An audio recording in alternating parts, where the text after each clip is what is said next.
So as part of your class, you're going to be building a final ePortfolio, and you're going to be building this ePortfolio in what is called Live Binders. So if you come up to the URL, the Omnibox, and type in www.livebinders.com, it will bring you to this page. Signing up for Live Binders is free, but you still need to make an account. So we're going to come over to the upper right-hand corner where it says sign up. One of the options when signing up is to sign up with Google. So I'm going to go ahead and click on that button and sign up with my Upper Adams Gmail information. So you see it already populates it for me. When you see these boxes, I'd like to know about changes to Live Binders. You don't have to click that because then they're just going to be sending you updates.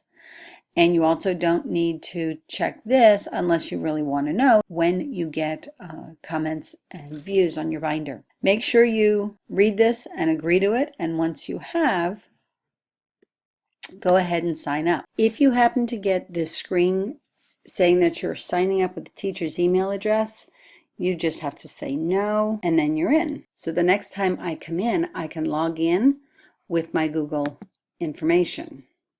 Just going to choose my school account here, and I'm logged in. So when you get to this screen, you're going to have, let me see, I've got a lot of these in here. You're going to have a default binder, your first binder. What I'm asking you to do is to actually make a new binder. So I'm going to click on New Binder. So you need to come up with a binder name, and so you're going to call it Tech Integration and Leadership dash Final ePortfolio. Please make the E in ePortfolio little and the P a capital. Your description, you can just put Final ePortfolio.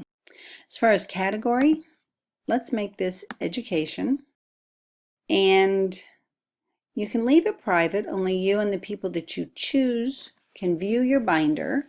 And then if you're going to share your binder with other people, with prospective colleges or prospective employers, you would have to give them your link. If you make it public, they can search for you. For now, I'm just going to leave it as private.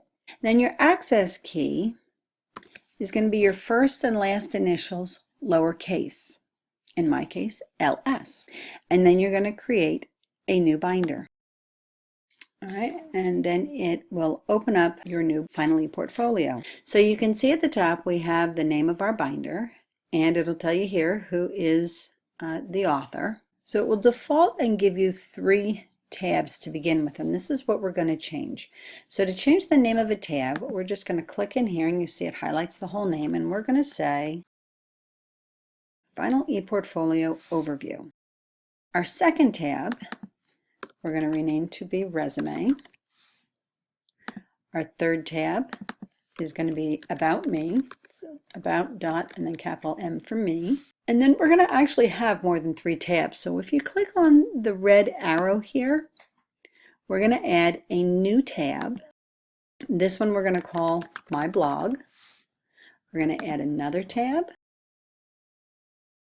ILE Project, Twitter feed, new tab YouTube, and then our last new tab is going to be called Digital Footprints.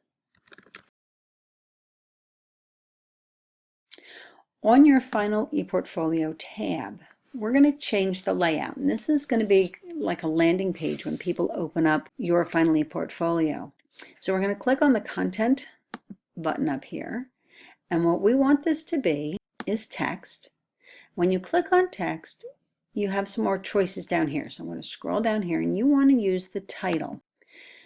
You can see that it's changed back here, so I'm going to click on the X. And now I can input information into these 2 text boxes. So I'm going to click here to edit this first text box, and in here I'm going to type Final ePortfolio. And I'm going to triple click and select this. I'm going to make it bold. I'm going to make it red. And you can choose different fonts. It's a little more limited as far as to what fonts you can choose, but you can choose a font here if you want to change it. But I would make this bigger. So we've got up to 36 to choose from. So maybe I will put I'll put this at 24, and then when I'm done, when you're done, you need to click on the Save button. Now we're going to click on the second click here to edit box, and you're going to type in your name. So it'll be your first and last name. This you can choose any color that you want. So I'm just going to keep it pretty businessy, since this is a business class and you're looking possibly to have prospective employers and prospective colleges look at this.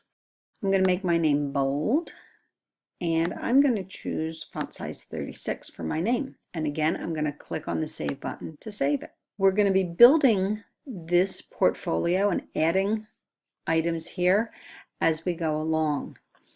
For now, you've already completed the digital footprints form for me, and you're going to add your first digital footprint screenshot here now. Click on the digital footprints tab, and what we're going to do is we're actually going to make 3 sub-tabs for this parent tab, digital footprints. So I'm going to click on the red arrow again, and I'm going to add a new sub-tab. So in here, in this sub-tab, so you can see it's below this parent tab. So that's what the little arrow here is indicating. We're going to name this and then give the starting month of the semester that you're in. So for now, we're at the beginning of the school year, so it would be September, and then the year, digital footprint. When you're done, you can click off of it and it will finalize that name for that tab. Now you can either go up here and click on it and get the red arrow again, or right here next to our sub tab we have the same red arrow. So I'm going to make a new sub tab. We're going to call it my and then the last month of the semester that you're in. So in this case it'll be my January, and then the year, digital footprint. And then again click off of it. And then we're going to make one last sub tab for this parent tab, the digital footprints parent tab, and we're going to call this digital footprint reflection, and click off of it again. Now we're going to be doing this at the end of the semester, but we're going to change the setting for this digital footprint reflection right now. So again, we're going to come back to content, we're going to choose text, and it's just going to be one column. And then scroll back up and close this dialog box. And in here, we're going to click to name this. And the name is going to be Digital Footprint Reflection. I'm going to triple click on it to select it. And I'm going to make this red. And let's just check on the font size, maybe 18 and 24. And again, click on your Save button. Towards the end of the semester, you're going to be doing a reflection on this, so this is just going to remain as it is. For now, we need to input our digital footprint that we took back at the beginning of the semester when you filled out the digital footprint Google form for me. So what I ended up doing is putting it into a Google Doc. So I have my screenshot here and then a second screenshot here. Now it's a little hard to read, so one thing that you can do in Google Docs is do wrap text and then say 0 margin. When you do that, you can expand this to as big as you want, and then you can get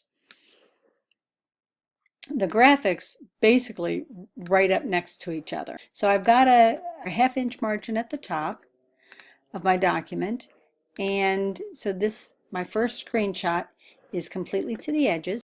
So I'm going to click on my second screenshot, and I'm going to bring this right to the edges after I wrap text and do a 0 margin again. I'm just going to enlarge it so that hopefully it's as big as it needs to be in order for me to be able to actually see my digital footprint. That's pretty darn close. So you can see I have a number of entries. Here's my Google Plus, I've got Biglerville, I've got Twitter, I've got my Berkshire Hathaway, Facebook pages, my YouTube, Pinterest, Penn State. These are me. This is not me. This is mine.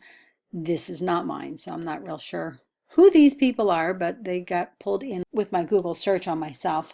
And then the last one is this Prezi that I had done. So I have this footprint displayed. Now, there are 2 ways that you can insert this Google document into your live binder. You can either click on Share and then get a URL that is open for anybody to see.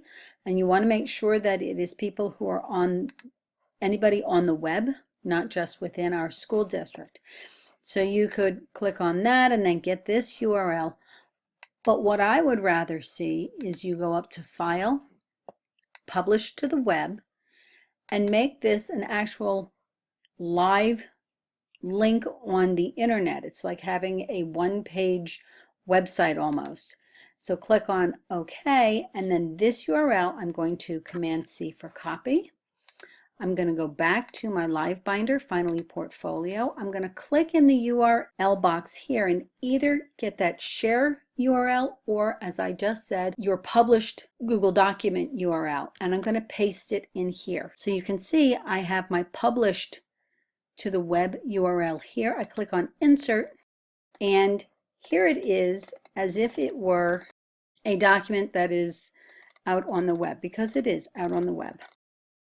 So at this point, you should have already made 2 or 3 blog posts on your blog. So you're going to come over right now to your My Blog tab, go to your blog, copy the URL, paste it in here, and click on Insert. This way, within your Final ePortfolio, any viewers have a link directly to your blog and can see some of your writing samples that you'll be doing for class.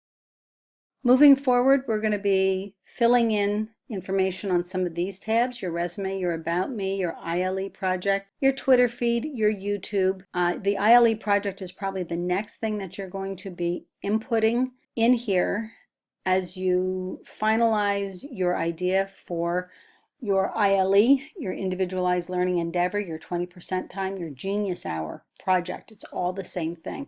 Under your ILE project tab, you're going to insert a couple of sub-tabs. So go to that red triangle again, just to the far right of the ILE project parent tab, and click on it, and you're going to add a new sub-tab. Your first ILE project sub-tab is going to be entitled ILE Proposal. Then you're going to do a second tab, call this Smart Goal Planning Sheet. Add another sub-tab. We're going to call this Proposed Idea Form Shark Tank Day. Another tab we're going to call your 3-slide presentation. We're going to add another sub-tab. This is going to be called Project Madness Bracket.